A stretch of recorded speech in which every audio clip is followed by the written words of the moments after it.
اللهم صل وسلم وبارك على سيدنا محمد وعلى آله وصحبه أجمعين. السلام عليكم، ازيكم يا حبايبي؟ عاملين ايه؟ كل سنه وانتم طيبين.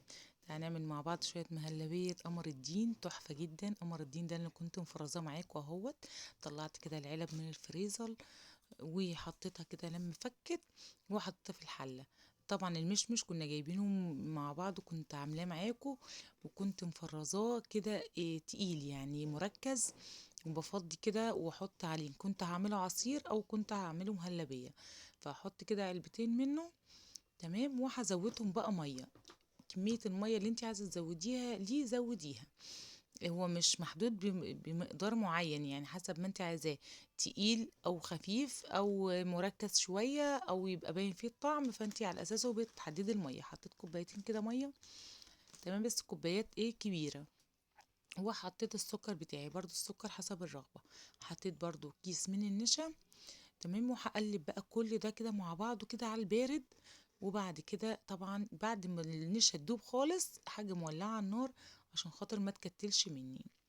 كده ولعت النار خلاص، وهنبدأ بقى ايه في مرحلة التسوية.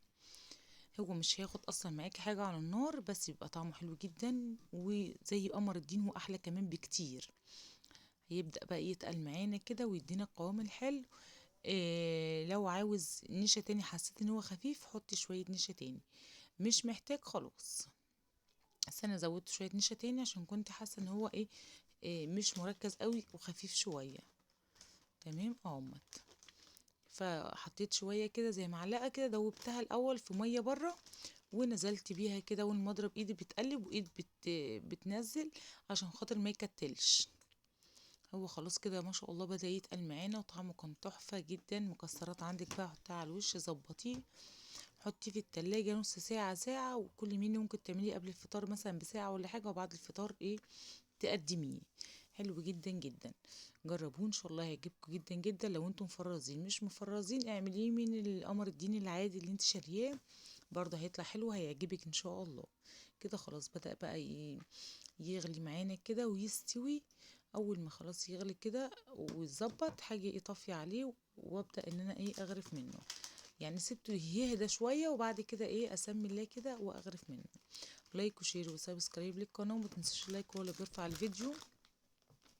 حطيت كده في البوله اهيت، وهعبي كده الكميه بتاعتي. تمام كده عمل معانا 7 اطباق كده من انتوا شايفينهم. هنزينهم بقى. عندي سوداني وجوز الهند وزبيب. انا هحط كده يعني حبة حبة كده في النص. المهم التزيينة اللي تعجبك يعني حطيها، وما عندكيش مش مشكلة، مش اساسي. تمام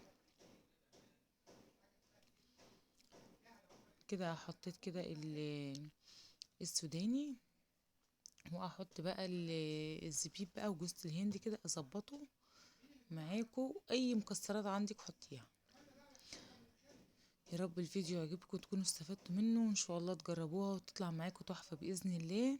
وما تنسوش اللايك واللي بيرفع الفيديو. ومشاهدات قليلة واللايكات قليلة، انا والله العظيم بتعب في الفيديوهات دي جدا، فادعموها شوية القناة عشان تكبر بيكم بإذن الله.